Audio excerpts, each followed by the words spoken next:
Welcome everyone to Startup Creasphere's kickoff day for batch 11. This room actually wouldn't need a full microphone, but we have also an audience online. So welcome everyone for joining us online. Welcome for everyone that joined us here today in this, at least for the plug and play team, different setup than what we are used to for the past 5 years. It's an exciting new chapter that we're starting today.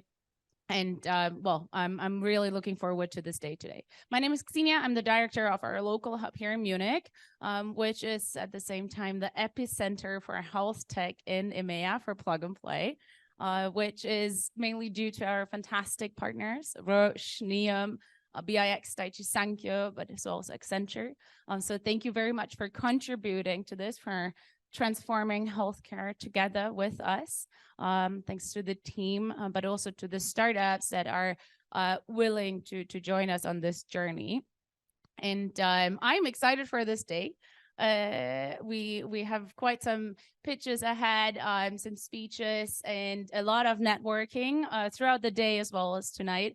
But I won't be the one who will walk you through the details. This will be someone who's breathing startup Creasphere and healthcare in and out like every day.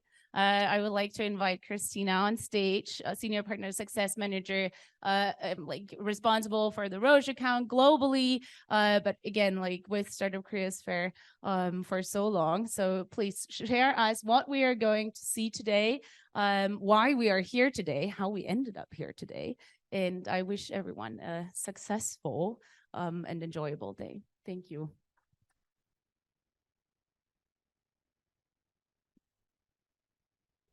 So much, Xenia. I will just continue with this mic for these very kind introductory words and for setting the scene. So as Xenia mentioned, I'm the Senior Partner Success Manager for Startup Creasphere. Actually, over the past 3.5 years, I've been running Startup Creasphere globally in terms of the program approach, working with over 70 startups, supporting them in their journey together with the corporate partners.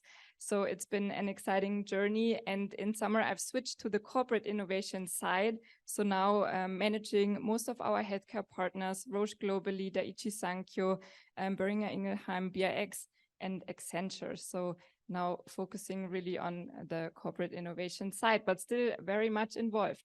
And before diving into what's happening today, I'd like to give a little bit of background about Startup Creasphere and especially say congratulations to everyone that's new to Startup Creasphere, because it's really a family. So you're joining a very special ecosystem, and we are still connected to everyone that's been part of the batches very, very early on. And yeah, congratulations to the startups that were selected by our corporate partners, and also to every new member from a business unit from our corporate partners that's now getting involved, tapping into innovation, exploring collaborations with our startups. So now we are at the program kickoff, and over the next months, either you have already a very clear project in mind, project goal, or you will be exploring a collaboration. So really recommended at this point at the program kickoff, be open-minded, communicate, share your expectations, find common ground, and then we take it from there to explore these hopefully successful collaborations. So now maybe switching to the next one. Exactly, I've brought a little bit of pictures to ease this a little bit up and to share what we've been doing, because what is Startup Creasphere? It is about people.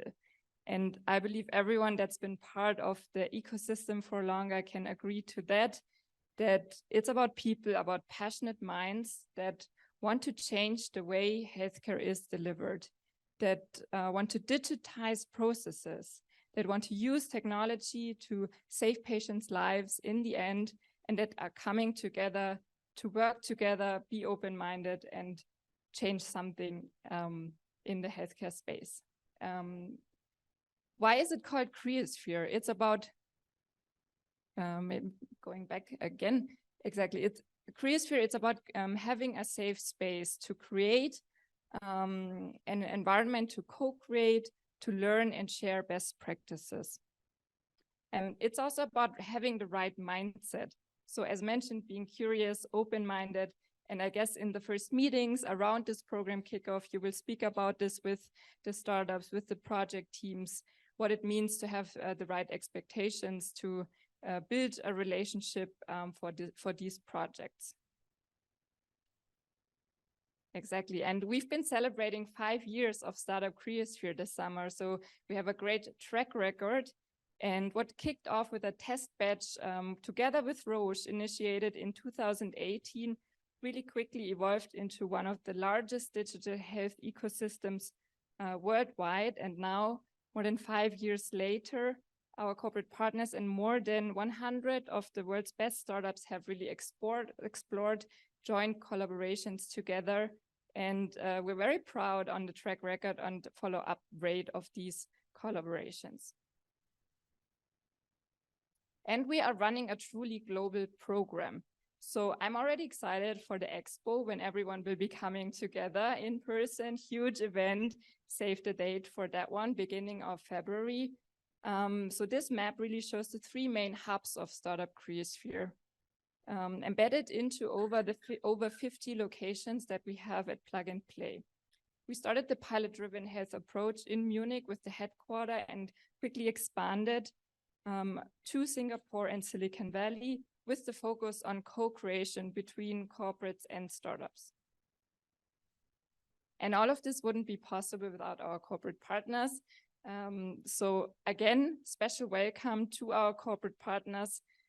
We really want to thank you for your trust and commitment in these processes.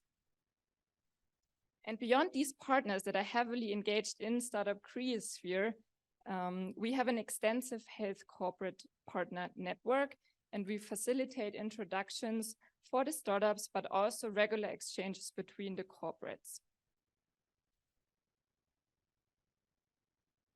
And how did the process actually work? Why are we here and how did we come there? So Plug and Play, we are a scouting partner for our corporate partners. So we help our partners identify the trends in the market and really getting access to the disruptive startups that bring in external knowledge for your corporation with the goal of co-creating together. With our support, our partners come up with the right focus topic, and then we really take an iterative approach to find the right startup for the project need. And then we end up at the kickoff at the very end. And these are the focus topics that we've explored this time, really ranging broadly from point of care diagnostics, ophthalmology in the VR space, population health, and many more. And we are excited for the startups that will pitch around these topics and were selected by the business units. And now I'm excited. So these are the startups that were selected by our corporate partners. So maybe a huge round of applause to these startups selected by Roche and Neom. Woohoo! Congrats. And all of the startups are super global. So we have teams based in the US, based in Canada, and in different countries in Europe. And at the same time, our APAC program of Startup Creasphere has also just started in August. So there are also 2 collaborations up and running, working with teams in Singapore and Korea. And yeah, we have a full and committed team at Plug and Play. So at this point, also shout out to the whole team that is involved. We have some new team members, for instance, Victoria, our new program associate, running the program and coordinating with the global program locations. We have Nikki, our ventures associate. We have Helena joining us completely for the health team. We have Philip as a partner success associate, working also closely now with the Neom side. And Livia also joined already in June, so it has already gained a lot of experience in these big events.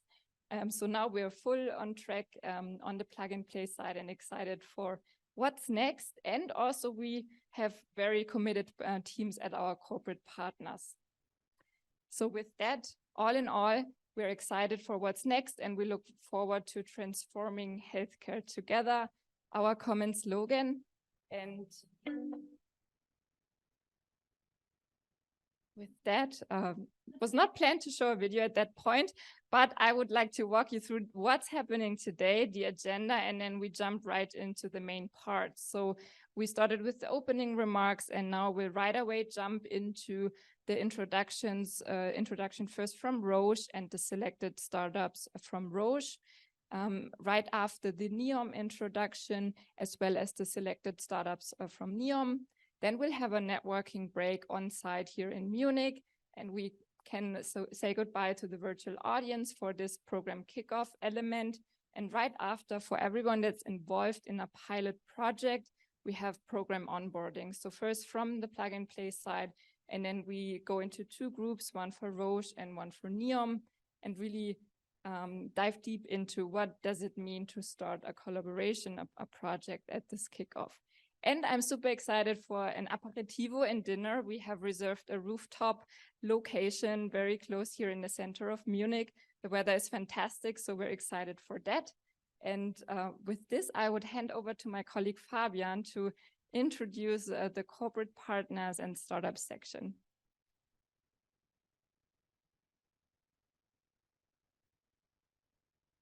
Fabulous. Thank you so much, Christina, for the intro.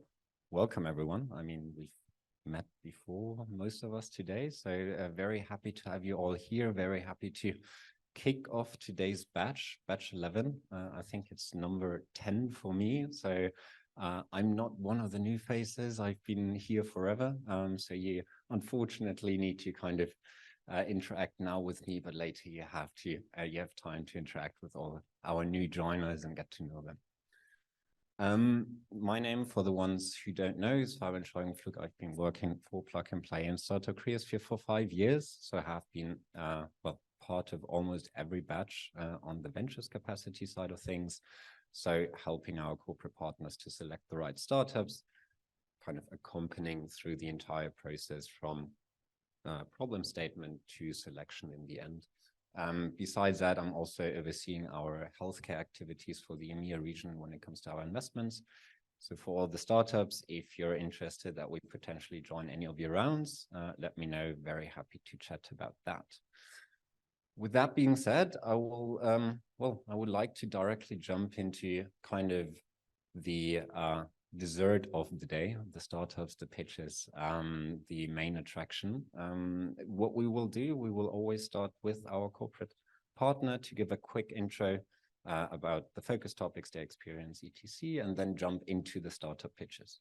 The startup pitches itself will be 3 minutes, and we will be hard on time. So you can expect, if you go over time, to hear the one or the other thing. And then we will have a Q&A session afterwards. That's where I would just encourage both the virtual and the physical audience to ask questions. That's the time to kind of shine and show that you actually listen to the pitches. But without further ado, I would like to hand it over to our, dear partner Roche and to Matthias, who has been there for even longer than I am, to tell you more about what they are up to this batch. Thanks, Fabian. Yeah, you're right. I think now the fun part starts, the explorations, the collaborations, after weeks of preparing for that. And on the next slide, you can actually see that, again, the most fantastic thing to see is that we brought together teams from basically across Roche, across the value chain. And I think here you can see a few key highlights of Roche from the pharma, the dia side, the history of Roche. But again, with this batch, we are basically covering how digital can impact the whole value chain of healthcare, from making the research, the clinical side more efficient, to how can we actually impact, how can we get with digital solutions, how can we impact patients with digital solutions in different indication areas. And on the next slide, this is not just true for diagnostics and pharma, but we are more and more active, really pushing the digital side, the insights generation based on lab data in the decision-making of clinical workflows. And I think we will later on hear quite a few pitches, presentations, where we really get an idea of where we think healthcare is moving towards. And it's fantastic to, have found like-minded people that want to push the boundaries and that we can really impact that together. Navify as our core brand for digital products. On the next slide, you can see that, and you've heard about that from already in the past from Christina. We are doing that actually for quite a while. We are getting close to 100 explorations. We have the teams already working for a few weeks in the APAC region, but really want to cover a broad spectrum across the globe.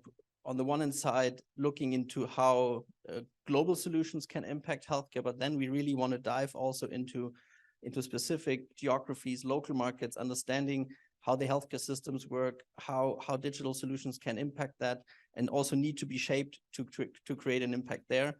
And that's something we try through the different regional hubs, getting close to that. And I'm really happy that with the next slide, we see a few of these alumni.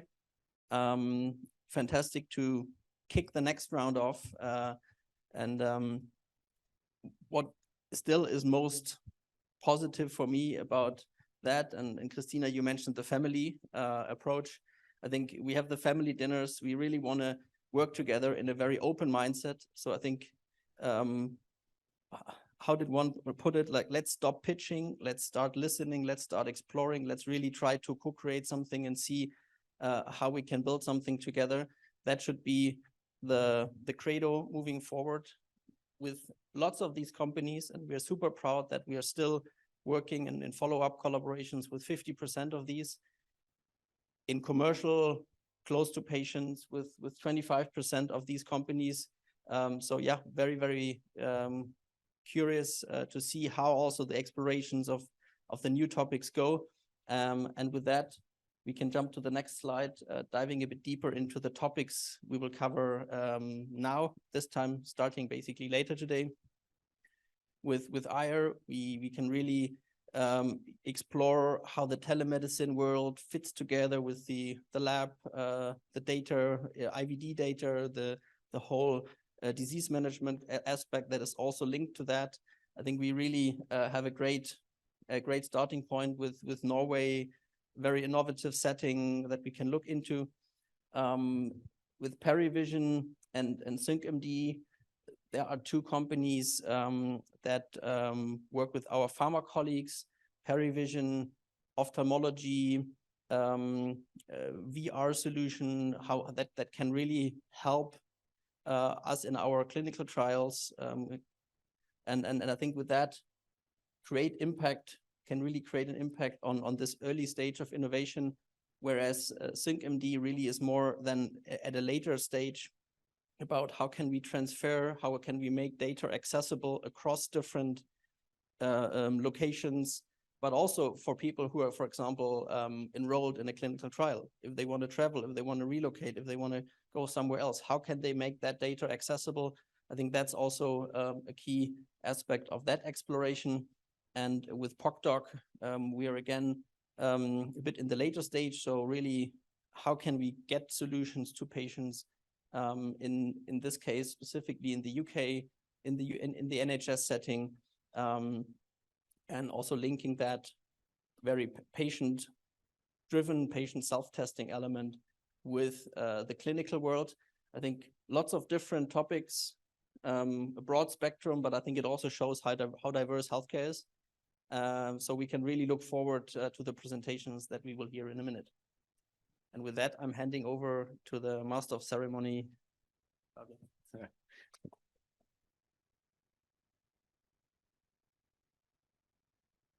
Thank you very much, Matthias, and also very excited to see, well, 4 more projects that have been quite few, if you've seen the slide before. So I'm very excited to get that kicked off.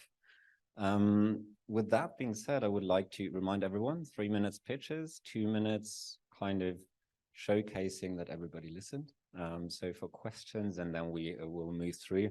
We have a mixed audience today in terms of how we set the stage. We fortunately have someone that's there in person, And we also have virtual participants joining either through a video because it's very early in the morning, or actively pitching virtually. I mean, that's what we learned over the past couple of years, that that is very possible and that we do or make the most out of it. With that, I will jump a little bit into kind of a topic that's everywhere, and that's digitalization. But for some reason, healthcare lags behind in that area to a certain extent, quite heavily. Just thinking about like the patient pathway and like a care pathway, if you lack of a chronic disease or whatever it might be, and you need a prescription, that's at least in parts of Europe and parts of the world very manual. So you need to go to a doctor and get the prescription, but it could be so much easier and so much quicker. Obviously, there's more to it than only that. But with that, I'd like to welcome Carl to the stage for the first startup. Give it up to him. He's here in person, so that is a round of applause for you.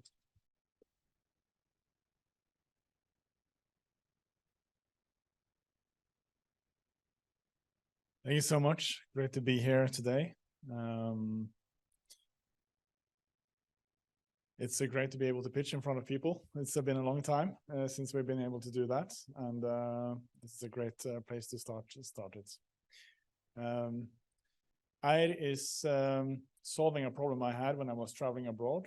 I worked many years in London and in the US, and working in the finance industry, I was used to having all the data available in front of me. And I moved back to Norway, and I lacked the same information as I did in finance. So I decided to create the first mobile app for healthcare services. And that became IRE. And I did that by programming the app in my living room. So I'm a self-taught programmer. And this is what we turned out. IRE is making healthcare convenient and accessible to hundreds of thousands of people all around the world. We have a focus in Norway, Sweden, and Denmark so far. We offer both doctor consultations and video consultations, and it's all available at the fingertip.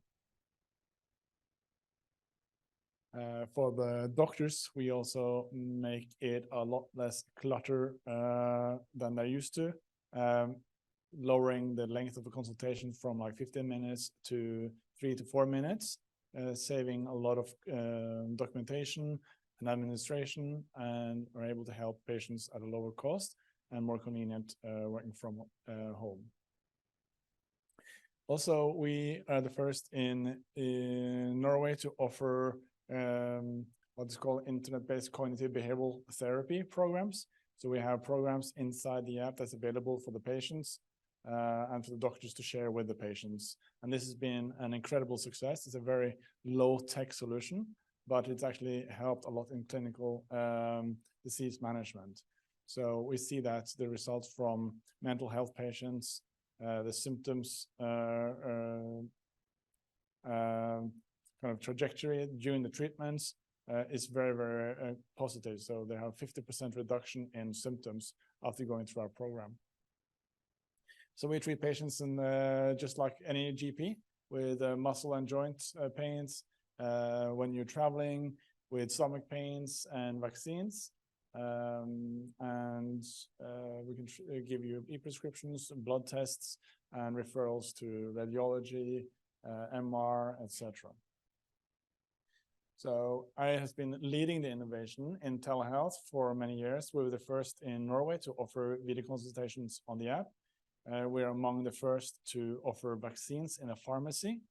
And now we offer the psychology service as well. All of these are among the first in the Nordic and some of the first in the world, and we collected it into one very scalable platform. So that obviously this has given results. We treated over 150,000 patients, had over 300,000 consultations. Our annual run rate now is 3.5 million euros. It's growing about 35% per year, and we treated patients in over 100 countries. So with that, I want to finish it off and wanting you to join me and welcoming all the other startups for the start of Creasphere. Thanks a lot.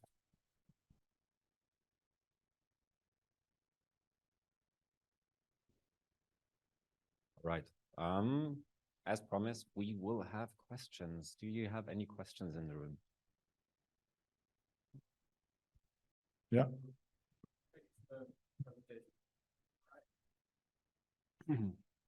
Yeah. You talked about a couple of functionalities on your application, and what I'm particularly interested in or curious about is the e-prescription that you mentioned, and also the vaccinations at the pharmacies. Yeah. And based on your experience in the Nordics, how do you see that capability expanding in the other regions? Like, do you see particular challenges or difficulties that other regions might have? Because I don't know if you're familiar with this European health data spaces, which would require connecting to pharmacies for e-prescription. I don't know if you have any thoughts like of offering this functionality in a broader sense in the EU. Yeah, so in the Nordics, we have public created e-prescriptions. And then in EU, you have cross-border e-prescriptions that have to contain a certain number of information to issue the prescription. And we offer cross-border e-prescriptions within the EU. So our doctors in Norway, Sweden, and Denmark can issue prescriptions in any EU country. This same kind of integration can be done in other countries, I believe. In terms of vaccines, it's fairly simple. You fill out the questionnaires online or in the app on your phone for what vaccine you need. It's being looked at by our kind of software, and then a doctor accepts kind of what vaccines you should be given, and it's issued, and then it's being administered in one of our collaborative pharmacies in Norway, which is now, or Sweden or Denmark, which is now, it's about 1,000 pharmacies that can now offer vaccines within the pharmacy. And this was started by AID in 2018 and made kind of it much easier in 2020 to offer this for COVID, of course, and was a huge kind of success of innovation to offer this. Yeah.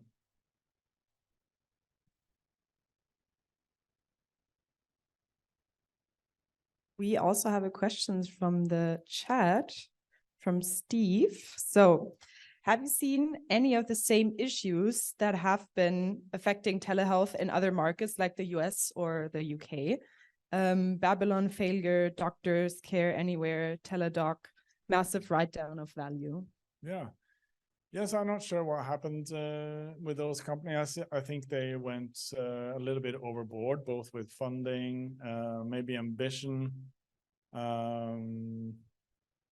So I don't really know the companies like intimately, but we haven't really seen the same with our company. We have been focused on the B2B2C space rather than the B2C, so we haven't been dependent on like huge marketing kind of budgets.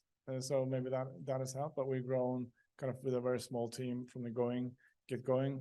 I made the app MVP, without any funding, and we kind of been careful since then, just knowing that we are here for the long haul and don't do anything stupid to kind of crash the ship along the way. Okay, great, thank you. Well, thank you so much.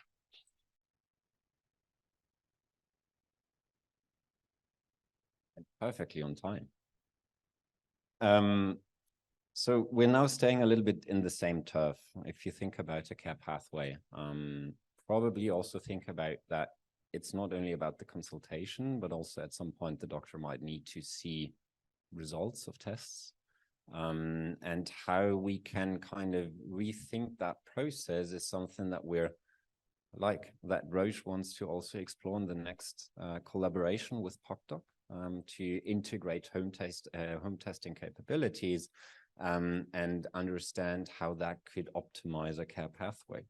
With that, I would like to hand it over to our virtual participant, Steve, who's the CEO and co-founder of Pocdoc. Steve, can you hear us? I can hear you. Can you hear me? Yes, we do. Over to you. Great. the stage is yours. Okay, do you want me to share my presentation? Is that how it works? Or are you gonna upload it? Ideally, probably you share the Okay. presentation, because you can just Yeah. kind of time yourself on that one. All right, great to be here. Thank you very much for including us. We're Pocdoc.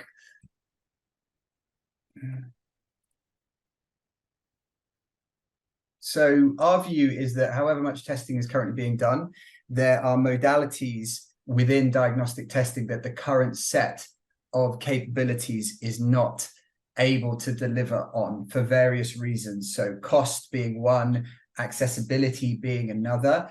It really isn't targeting or reaching the people where the people are, which we can come on to. So as far as cardiovascular disease goes, which is really our area of focus, cardiovascular disease and cardiometabolic, there are 17.9 million people each year that die from cardiovascular disease. Cardiovascular disease affects minorities differentially, significantly worse than non-minorities. And cardiovascular disease affects people who live in deprived areas differentially. It's actually the leading cause of health inequality in the developed world. And CVD is completely preventable. So all of that has led us to the conclusion that there is an ongoing problem that's getting worse, and we believe we can solve that with our unique approach to diagnostics. So we've combined and developed innovative lateral flows that are multi-marker quantitative lateral flow devices with a digital pipeline that's cloud-based that allows us to deliver fully quantitative cardiovascular assessments, including real-time risk assessment of heart disease risk anywhere, at home, in the community, or in a clinical setting within minutes, just using a smartphone. And the cloud-based nature of it means that we can vertically integrate, or are vertically integrated back up to healthcare systems. So something that would take potentially weeks can now take minutes. Something that could only happen in a GP surgery now can happen anywhere, including a patient's home. Who we are, we've developed a set of quantitative app-based tests for major cardiometabolic diseases. We're deeply embedded in the NHS and across other areas of the UK healthcare system, including private pharmacies, private clinics, and digital health, as well as insurers.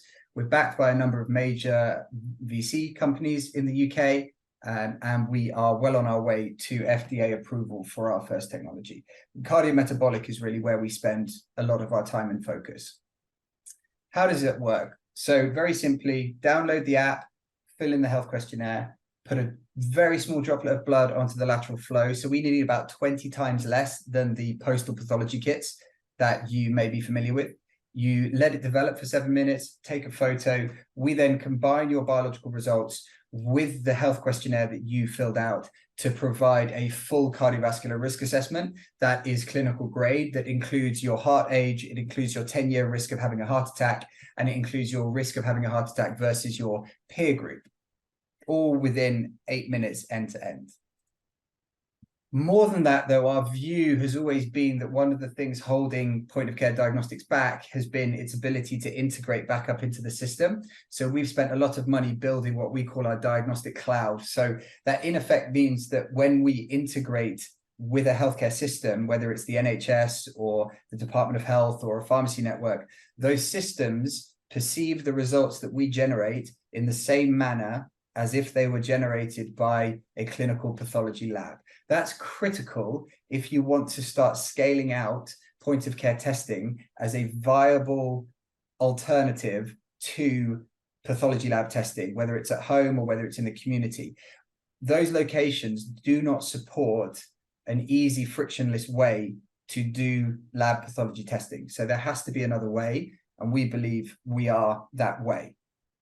We can do it through our own app, but we can also co-brand and build other applications and integrate directly into other people's patient-facing applications.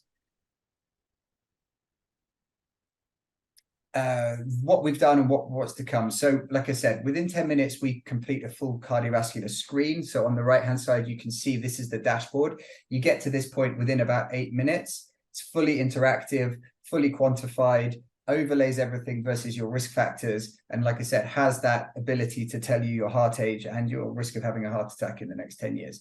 So to date, across all of our NHS work and pharmacy and other areas, 30% of people that we've tested had never had a cholesterol test before and had high cholesterol.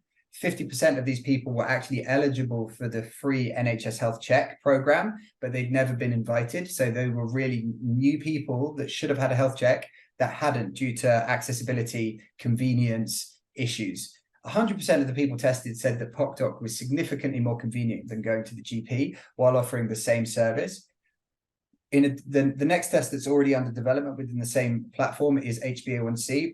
And then our future pipeline, which is focused on the wider cardiometabolic pipeline, is CKD, liver function, and lipoprotein A. So all integrated into the same app, all flowing up into the same vertical integrations from our diagnostic cloud.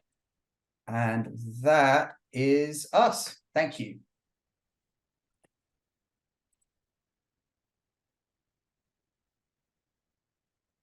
Well, thank you so much, Steve, for the incredible technology and also walking us through that. Do we have any questions in the room or in the virtual room?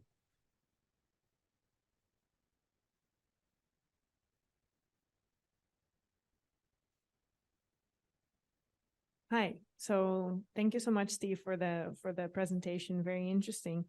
What I'm wondering is, because the problem you're trying to solve is kind of reaching these hard to reach people. So what are some of the things that you do to actually get your technology in front of them? Because I feel like that is kind of the crux or the beginning of really what you're trying to solve. So I would like to hear more about that. Sure. So we've been working across a number of different modalities, but they fundamentally split down into two groups. One is in person in the community in some kind of setting. And we've got some excellent evidence around hard to reach groups, targeting areas and communities that have very poor access to healthcare. And we've done all kinds of very interesting and exciting things right the way up to testing at a top tier football match. So we work with one of the foundations of a top tier football team in the United Kingdom, who are very interested in supporting the cardiovascular health of their community, because it's one of the most deprived communities, as a lot of the communities are that cluster around football clubs, actually, strangely. So the other modality is at home. We work B2B2C, as I suspect a lot of us here do on this cohort.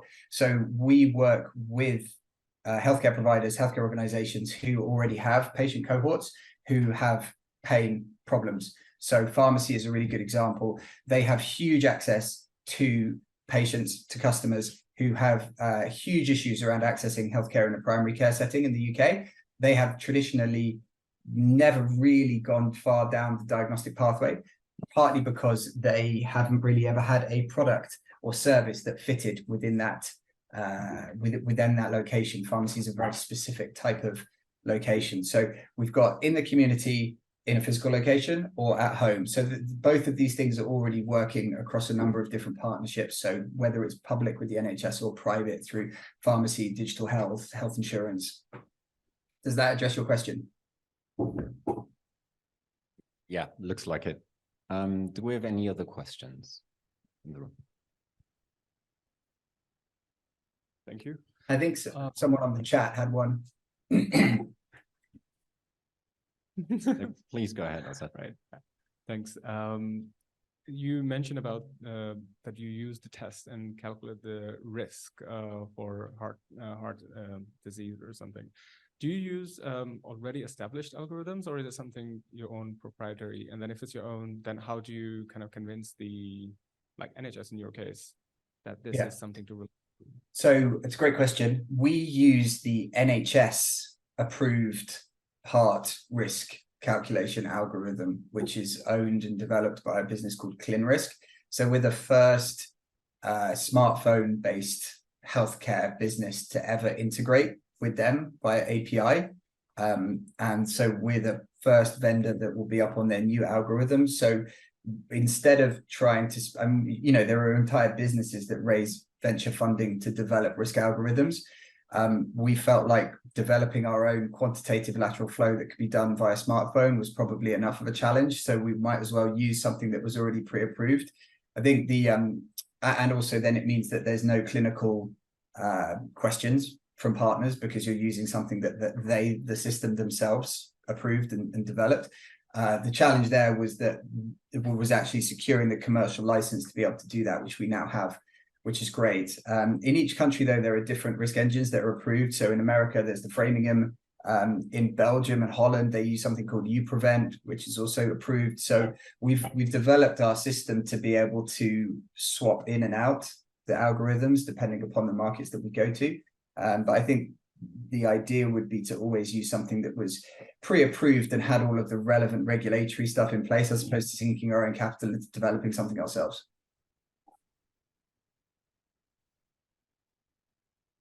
All right, we would have one quick one, I think, in the chat.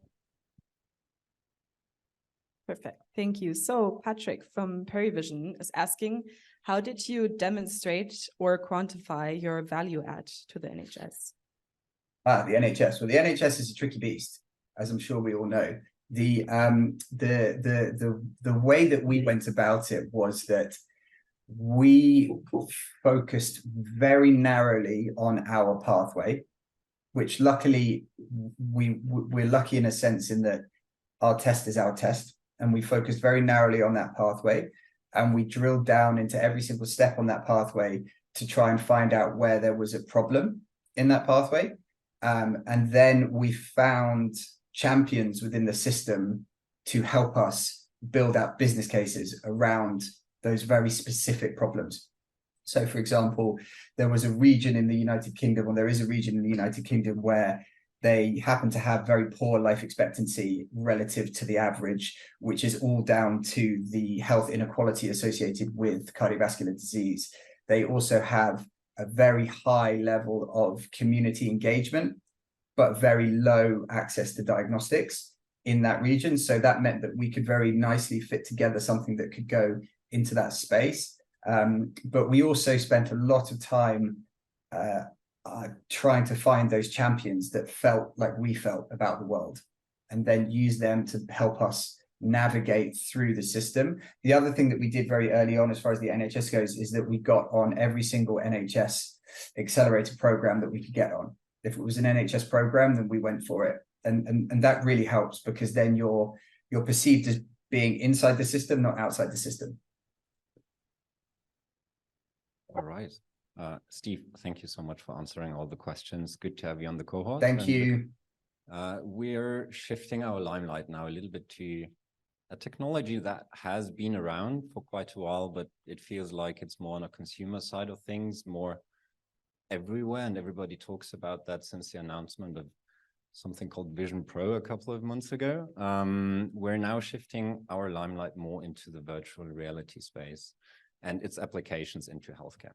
As you might assume, there are quite a lot of them, ranging from everything that is mental health related all the way to ophthalmology, which is also where Perivision is active. To tell you a little bit more around what they're doing and how they're approaching that through virtual reality, I would like to give it up to Patrick to tell you more about that. Thanks so much for the introduction. And it's funny that you mentioned Vision Pro. We actually, one of our products down the pipeline was named that way, but I think we can abandon that plan now. So it's a pleasure to introduce myself, but also our company. We want to make sure that no one in the 21st century loses eyesight because they can't access adequate eye testing and eye care in the 21st century. And this vision is embedded in trends that are shaping healthcare in general, but ophthalmology in particular. So we have several lifestyle factors, but also the aging of our societies that is driving the prevalence of eye diseases. And on the supply side, we have a limited number of eye doctors that is practicing, and very let's say, highly inefficient tools to actually understand how well the eye works, how well it functions. These are mostly stationary, so they're only accessible in clinics or private practice. They require very expensive and resource-intense workflows, so expensive equipment, trained staff to operate it, sometimes even separate rooms, and a lot of time.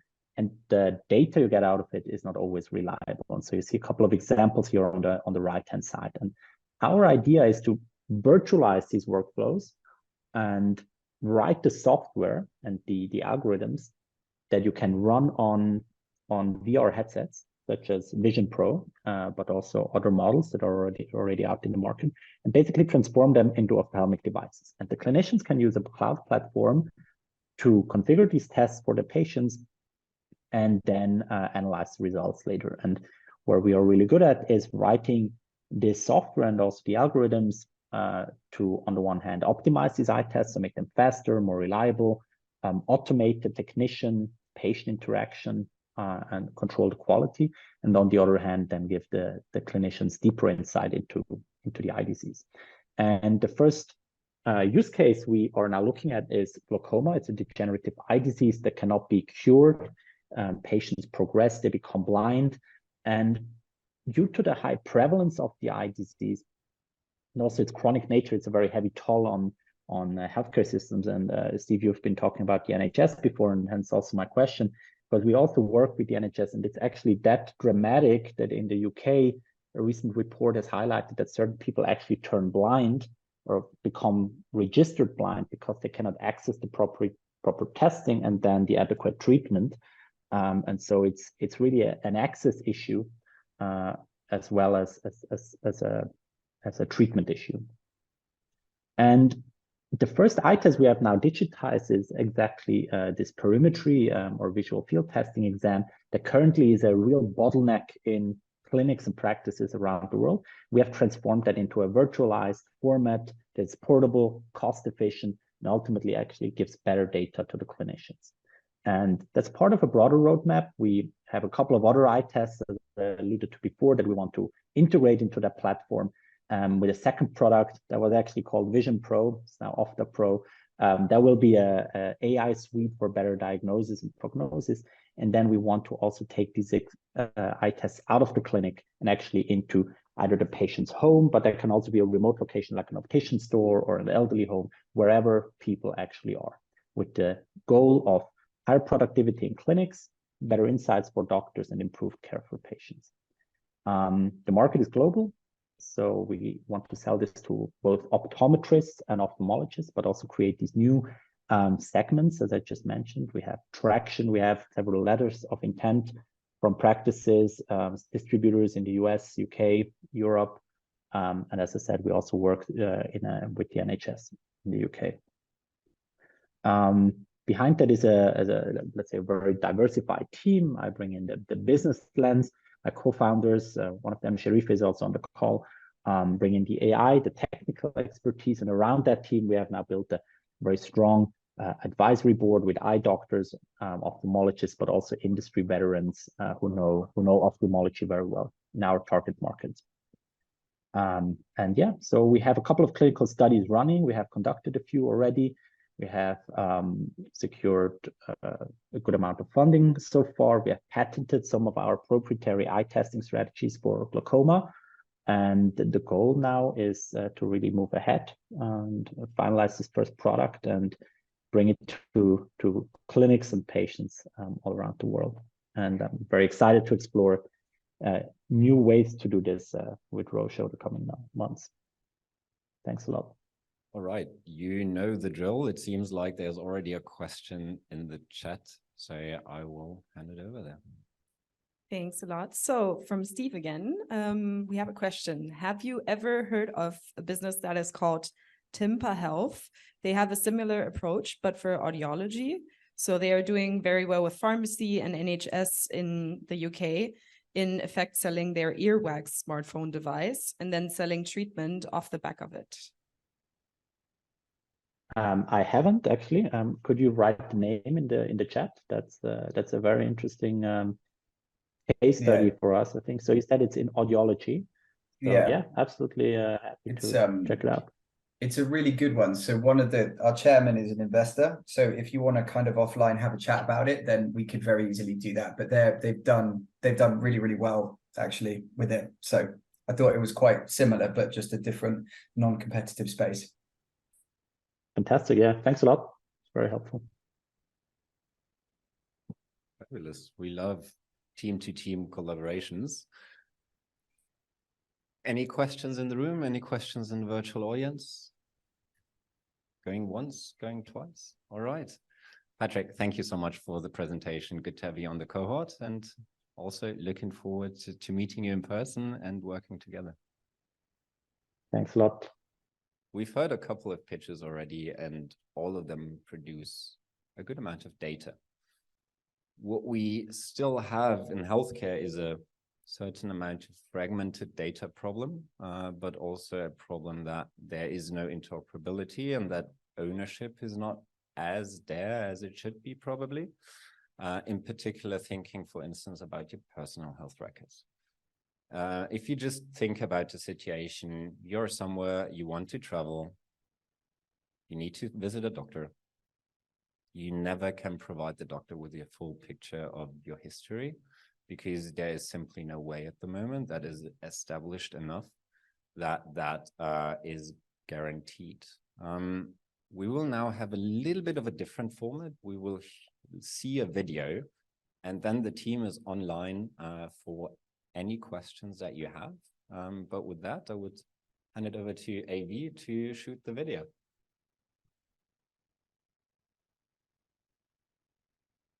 Hello, my name is Eugene Luskin. I'm a CEO and co-founder of SyncMD, the company that was founded in 2015 in Redmond, Washington, to provide patients with superior mobile technology to collect, store, and share their personal health information.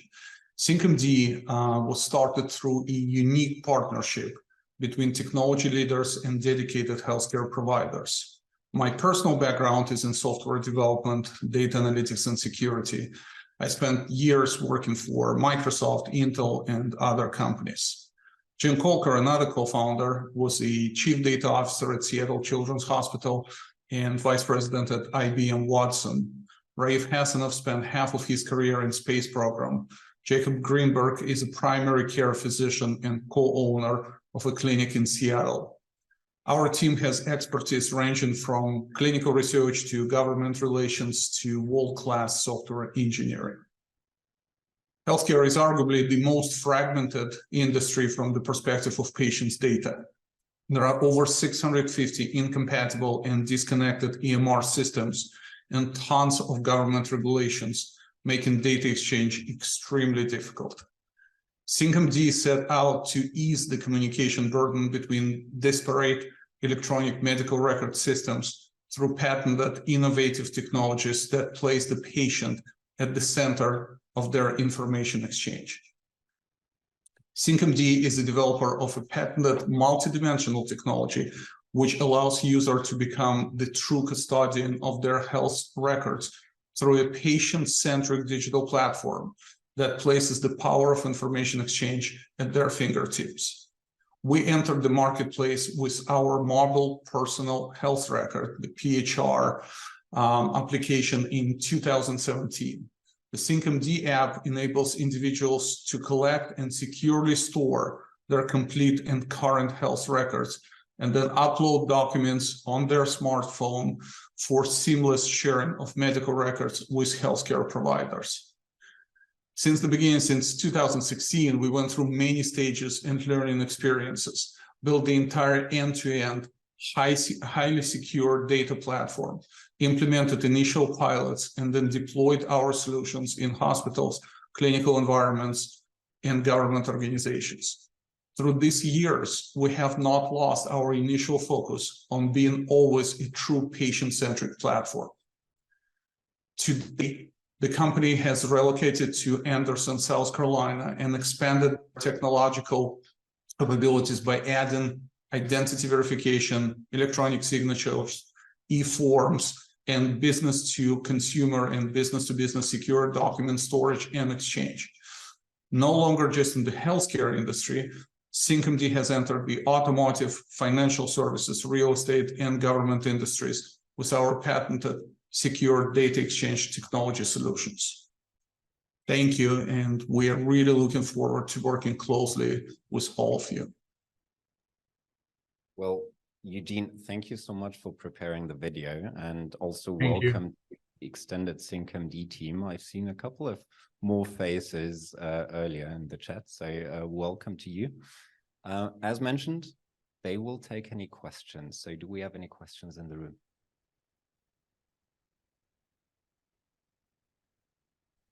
Asad, go ahead.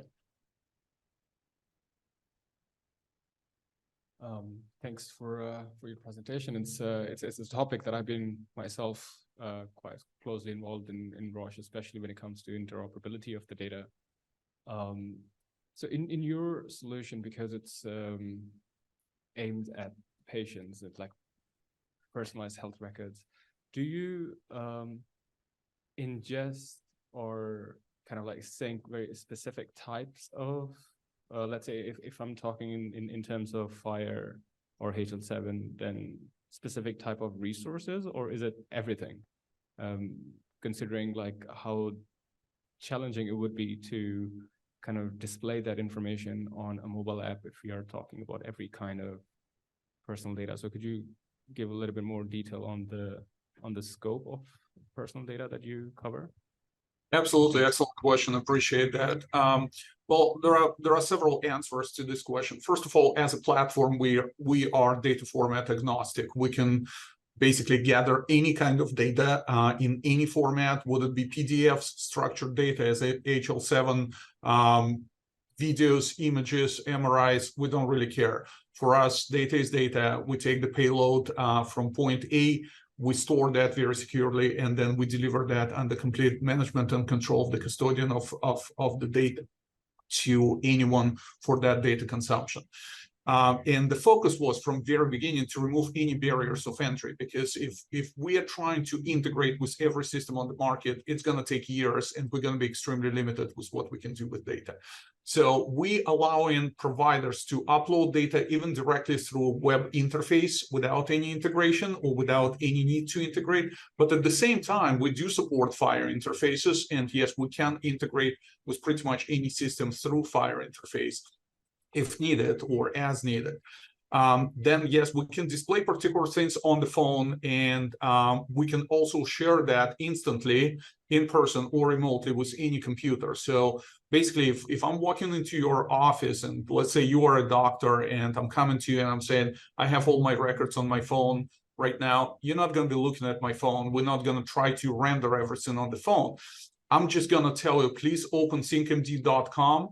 It's going to display the QR code on your screen. I'm going to show that QR code from your screen to the camera of my phone. And the moment I do that, all the information that is part of my record is going to be displayed in front of you, right on your desktop or laptop or whatever you're using. And then you can download that. You can attach that to your own medical, electronic medical record system or anything else. Great. Thank you so much. I have two questions. How many patients' records do you have in SyncMD today? How many have kind of opened an account? And two, what's the delay between from when you open an account and you are been able to gather, a relevant set of EMRs or images or whatever GP that you want to sync with? Right. We are in tens of thousands of patients right now, and we're expanding pretty rapidly. So that's from patient's perspective. Opening the account is instant. Then if you request your medical records from any hospital, it depends on whether that hospital is even aware of SyncMD or not. If that hospital or that provider is already the user of SyncMD, it's just a matter of dragging and dropping records directly into our web UI or our portal. If we are integrated with that hospital either directly or through some of our partners, for example, SciEx is the BPO company that covers about 60% of US hospitals across the nation. If we integrated with them, the entire request goes through their systems, they release the records, the patient gets that instantly the moment the records are released. For direct fire integration, obviously it's instant. So it really depends on the scenario. There are quite a few different types of either integration or workflows for record releases or record sharing. So we're talking 2 days or 2 months? A couple of days. Usually the typical turnaround for a typical hospital that is not directly integrated with SyncMD is usually between 2 to 5 days. Okay, thank you. Sure. Well, thank you so much, Eugene and team. Good to have you on the cohort. Also, for everyone who wants to get connected to any of the startups, just let us know. We're very happy to make an introduction. They can also follow up with them individually afterwards. But with that, we hope to see you soon in person here around and talk soon. Yeah, thank you. That's a wrap for the collaborations for Roche. Very excited to see those 4 companies exploring together with our dear partners their individual focus topics, and can't wait to see hopefully even more than 50% of conversion with that cohort. But next up, I would like to welcome also our dear partner Neom to the stage to give you a little bit of an oversight of what they are planning to do this batch and what they've done so far. So over to Rahmah and Ragad.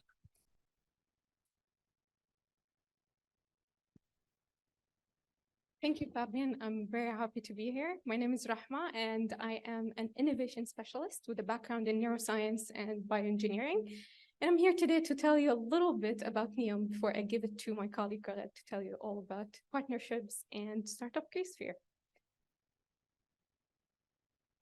So here with me today is Farhan Sajjad, who are our innovation manager. And here with me today as well is Ragad Bakhshwain, who is a partnerships specialist. Next slide. All right, so many of you, thank you. I'm sure many of you know Neom as the Saudi mega project that is going to deliver the iconic concept of the line, but Neom is far more than that. Here's the Neom's vision. So it's the land of the future where the greatest minds and best talents are empowered to embody pioneering ideas and exceed boundaries in a world inspired by imagination. So basically, Neom is a sustainable regional development in the northwest of Saudi Arabia. It's located ideally in the crossroads of the world, and it is being built from the ground up. The aim is that it is going to be redefining livability by delivering the iconic concept of the line, and it's aiming to redefine business by building a profitable economy based on innovation, basically. It's also aiming to redefine conservation, and I find this very exciting because human civilization is going to be able to finally live in harmony with nature as we aim to reserve 95% of the surrounding nature and only build the region on the 5% mark. Neom is empowered by diverse sectors that span all the regions within Neom, including water, energy, mobility, and most importantly, our sector, which is health, well-being, and biotech. Speaking of regions, Neom has 4 distinct regions. The first one is the line, which is the linear cognitive city built with no cars, which is everyone is excited about. We have the second region is Oxagon, which is an advanced manufacturing and innovation city. And then moving on to Trojana, which is a sustainable year-round mountain tourism destination. And then finally, Sindala, which is a luxury island destination in the Red Sea. So the first modules of the line are going to come online in 2026. And Oxagon is going to become inhabitable by 2024. And then Trojana is going to open its doors to tourists in 2026. And something exciting is also happening in Trojana in 2029, which is basically Saudi won the bid to host the 9th Asian Winter Games. So that's very exciting. All right. Health, well-being, and biotech, our sector. So essentially, we're building everything from ground up, as I said. Dare I say, we're building a digital-first ecosystem in health. Here is the vision in health. So Neom will become a benchmark for the world for its unique ecosystem in improving health by addressing the world's greatest health needs through the use of innovative designs and technologies. We have a big aim in health well-being and biotech, which is to increase healthy life expectancy by 10 years. Healthy life expectancy, not just life expectancy. And how we aim to do that is by having two-pronged strategies. The first one is healthy living for all Neom residents. So essentially, we aim to build a city that encourages healthy lifestyle. We're going to have genomics as the basis of personalization. We're going to have prevention and reversal of diseases.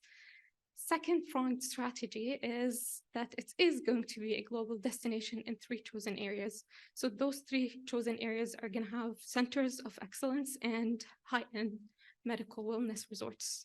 The first area is personalized preventative care. Second area is musculoskeletal disorders. And finally, diabetes and metabolic disorders. So now I'm going to give it to Ragad. Okay. So currently in health well-being and biotech, we're trying to address our main issue, which is we're building that ecosystem, that foundational ecosystem from scratch. This is our main goal for now. Once we have that, we'll show it to startups and we'll give them something to add on. So for any health system that you can think of when you want to plan a health system from scratch, you need 3 main some key main elements, including the provider, the payer, the supplier, regulations, and so on. So these are the current areas that we're focusing on. And you might start to think where your startup or where your ideas or businesses are aligned with Neom's vision. But what kind of values do Neom add to your startups? Neom has 5 main value propositions to offer, including access to test new technologies, opportunity to enter a new diverse market, access to data, access to rapid development, and of course, utilizing the Neom brand. Now for this batch, for the 11th batch, we chose 2 main challenges that we're gonna work with our Creasphere colleagues to solve. Number 1 is to create a digital twin for the Neom health system. We wanna do that so we can have access to be able to basically have an efficient system and to create scenario testing.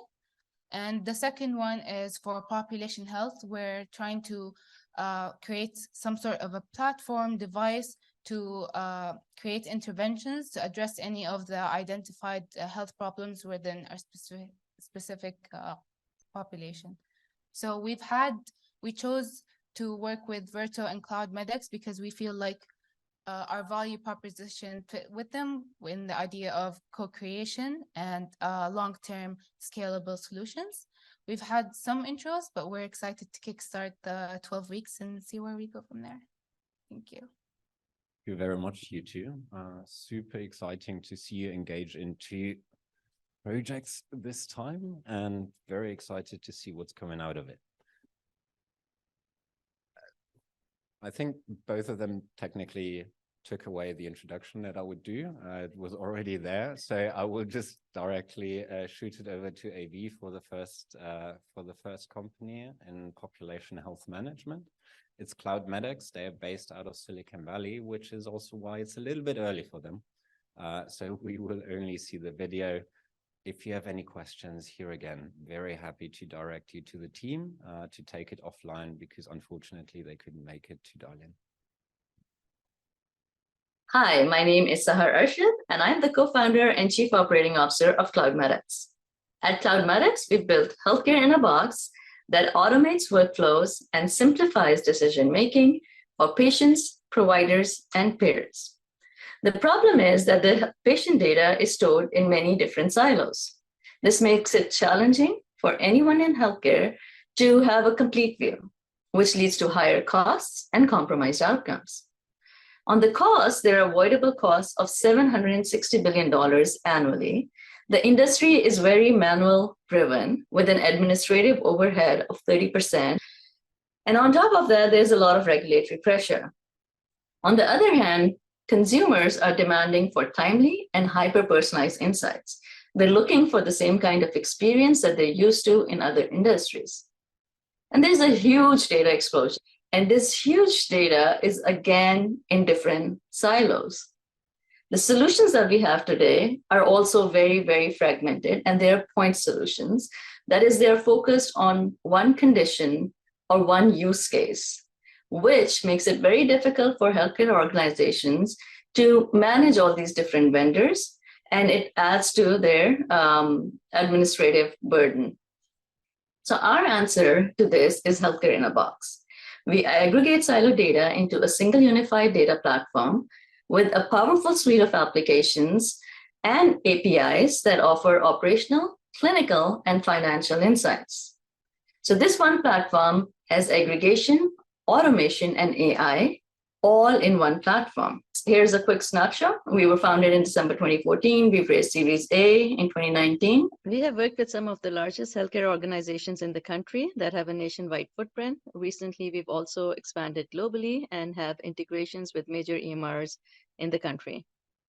We have partnerships and integrations across 3 verticals. So we cater to payers, providers, as well as technology partners. Market trends and needs. So the market is huge. The total addressable market today is $46 billion.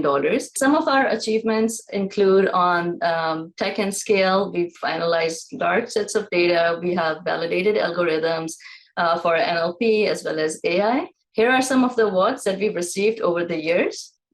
And we have proven capabilities, which can be seen through studies and white papers published by our partners, such as in cancer medicine by UCSF, bone and joint journal, etc.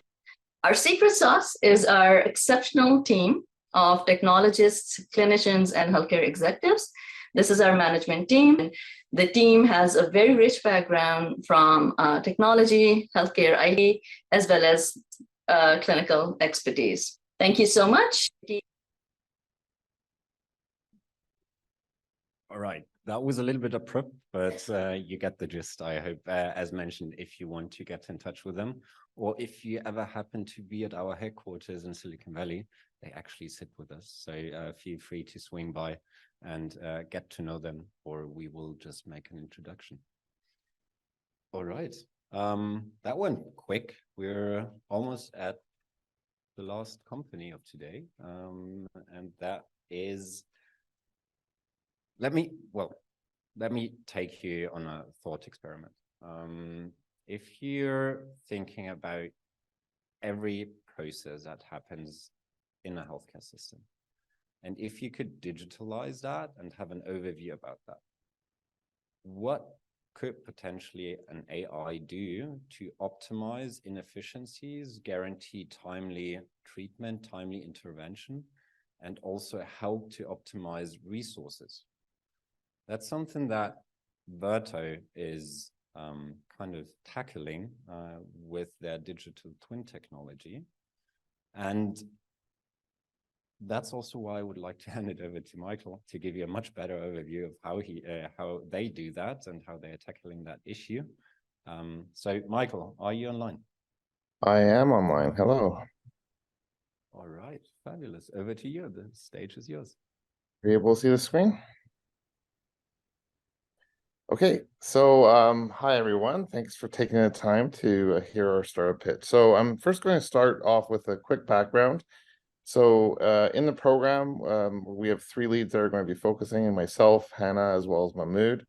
But yeah, we're a digital twin orchestration platform, and by that, what we mean is we help systems have near real-time visibility into every single one of the patients that they are responsible, or the members that they're responsible for at scale. And so we're deployed. We've done over, our system has monitored over 10.5 million visits, representing a combined population coverage of over 15 million people in over 100 sites. And one of the things that is a little bit unique about how we do it is instead of focusing just on data, we focus on understanding journeys of patients as they go through these health systems. And so many people have heard of digital twins before. Some of the industries that pioneered digital twin, like the energy sector, where they used it to monitor assets in the field. If you've used Amazon, you've benefited from a consumer perspective. What we decided to do was make a digital twin that tracks how patients and their flow through the health system, and not just per patient, but per chronic disease or per condition that patient is following. And so what we do is we use our system to track these journeys of patients as they go through an entire system and create digital twins of them to best understand not only how they go through to see that data, but also to predict kind of how they will navigate each one of these journeys. And we can do this by looking at specific types of data points that we know are collected in the system, whether they're diagnostic results from scanning or from actual lab tests, or if they're phenomic data that's observed by clinicians. We look for these specific data points, and then what we do is we translate this into trajectories and clinical trajectories for every single patient. And so, it's easier said than done. If you think about a typical healthcare system, and I believe SyncMD talked about this, you're talking about hundreds and thousands of different point systems that are in the environment. And so usually this data and these data features are trapped inside each one of these systems. What we've done is we have two patents that have been filed. The first AI ingestion patent is designed to connect to these API points, listen to data that's streaming, to pull out these key features so that we're able to track them. And then we have another patent that allows us to handle the sensitivity around combining these data sets. So we follow data sharing agreements, consent to understand what parts of that data we can use to compose a digital twin. And by taking all this data, by creating an AI algorithm that can ingest the data, and then also subsequently stitching together the data from different systems, this is how we're able to create millions of digital twins on individual patients. Once we do that, that's when the exciting journey starts. So once we've created these normalized digital twins, so think of a normalized HL7 fire record combined with UMLS coding across an entire ecosystem, we're now able to enable real-time surveillance. So when you think about value-based care programs or outcome-based kind of surveillance, we're able to enable that directly, real-time. On top of that, we're able to automate so that as you go through the system, we're able to detect when you're straying from your ideal pathway and then send precision medicine alerts to individuals to streamline them as they go forward. And then what we're really well known for is simulation. So the ability to understand the probabilistic behavior of patients as they go through these systems, and then to simulate how it would change. So this simulation can be done at a population scale, but it can also be done at an individual scale. So we can simulate how people react to specific procedures and treatments based on their genomics, phenomics, and multi-dimensional data. And that's what we do. So if we had a little bit more, we're deployed in many different organizations at scale. Some of our largest systems consist of 14.6 million patients, and we have happy customers. The whole point of what we're trying to do is use a digital twin in practical means that can deliver value on the ground immediately. And so we always aim to deliver value within 3 months of implementing our solution. Okay, thank you very much. That's our presentation from here. Happy to answer any questions.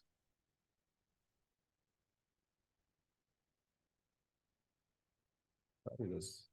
Thank you so much, Michael, for the great presentation outlining your capabilities. Do we have any questions in the room?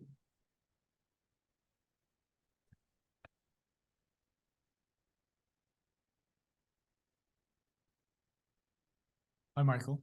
Sounds like an incredible product. I have to ask maybe a stupid question. Who is the user of this? Is it individuals, or is it someone in a hospital, or is there government or employers or insurers, or?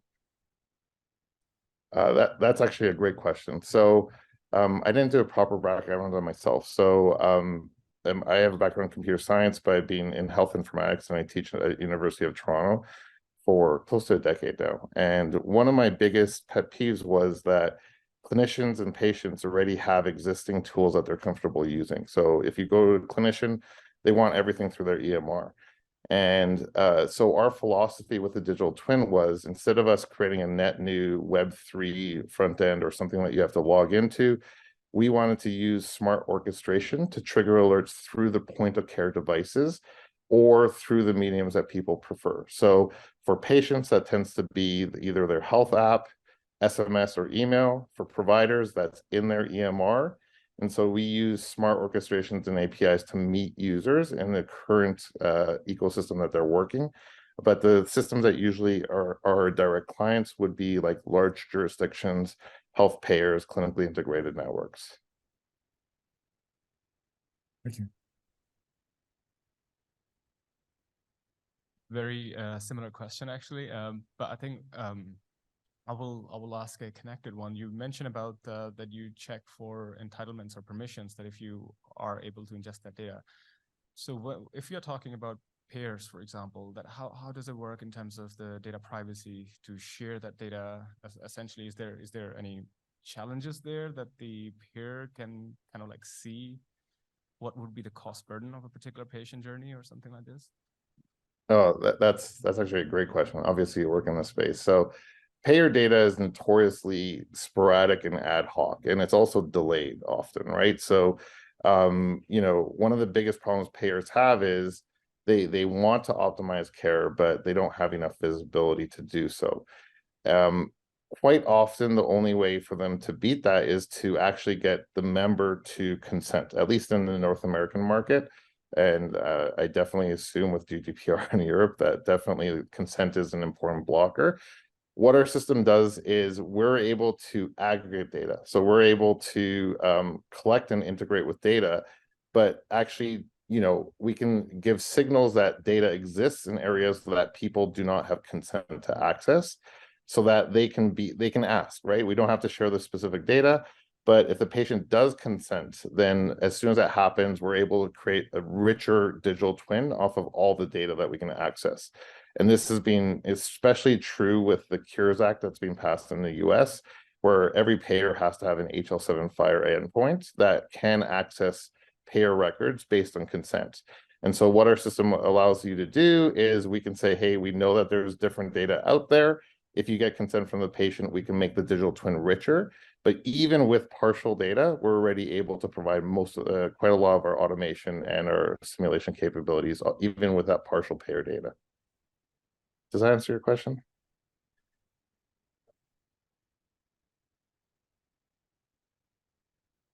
I think it did.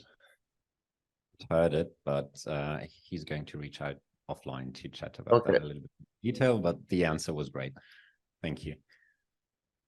All right. I would say, Michael, thank you so much for being here.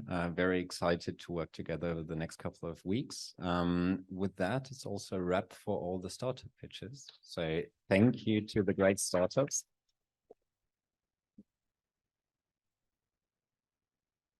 I will quickly hand it over back to Christina to kind of tell you what's next, and very much looking forward to the rest of the day and the networking later. Thank you, Fabian. So it's a wrap. That was very insightful, long content. I'm very excited to get updates on all these pilot projects that we're about to start, but just really want to dive in what's happening next. So as mentioned previously, we will have tonight on site here an aperitivo and dinner at the Louis Hotel, just right next to the Viktualienmarkt here in the center of Munich. It's a rooftop, so we will enjoy a view over the Marienplatz and Viktualienmarkt. So I hope you're all super excited. And at this point, I also wanted to mention that you can engage with us. So everyone that's new to the family, please follow our LinkedIn channel, engage, comment on the posts that we're doing. We will do regular updates on the program, what's happening, of course, as much as we can share about the projects, but also keep you informed about trends and insights in the healthcare space, upcoming events, and especially leading towards the expo, what you can expect. So what's next? We will have a networking break very shortly coming up. And after that, in half an hour, so we will postpone it a little a bit to 4:10, a minutes break now, and then we'll go into an orientation from plug and play side. And then right after, we split into two groups for Roche and Neom. The Roche group will stay in this room, and the Neom group will go to a meeting room just over there. We will guide the people on site. And at this point, I would also like to say goodbye to the virtual audience for now. Everyone that's involved in a project, please check your calendars and dial into the program onboarding parts. And with that, thank you for listening, for joining for that part. We will go into the networking. We have some snacks right over here. We have coffee, we have cold drinks. So connect with as many people as you can.